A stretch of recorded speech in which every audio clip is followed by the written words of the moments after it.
have a question for Muslims and whoever's read the Quran. Sure, what do you need?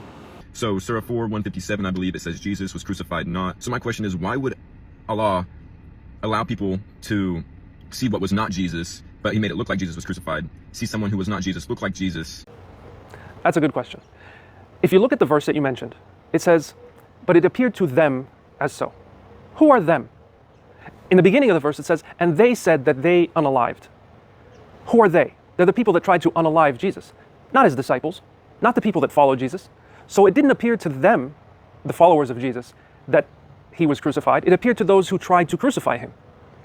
Second, Jesus spent 33 years in the Islamic paradigm, because that's where the verse is coming from, explaining and teaching his followers that he was a prophet and a messenger and that he was not God and not divine. The fact that he might have been crucified would not change that. Whether he was crucified and resurrected or not wouldn't justify claiming that he is God after 33 years of him teaching the opposite. The other aspect of this is that this life is a test, and the people following Jesus at the time would have been tested.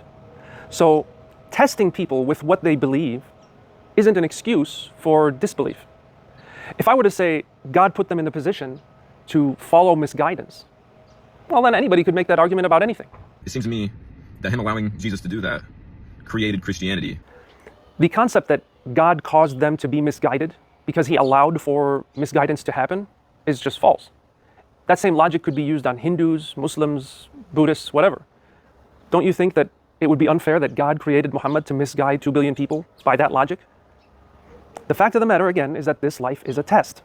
And that test is to see whether we follow truth or follow misguidance. In our case, as Muslims, we're upon truth, and we hold steadfast to that truth despite what people around us may think or say happened.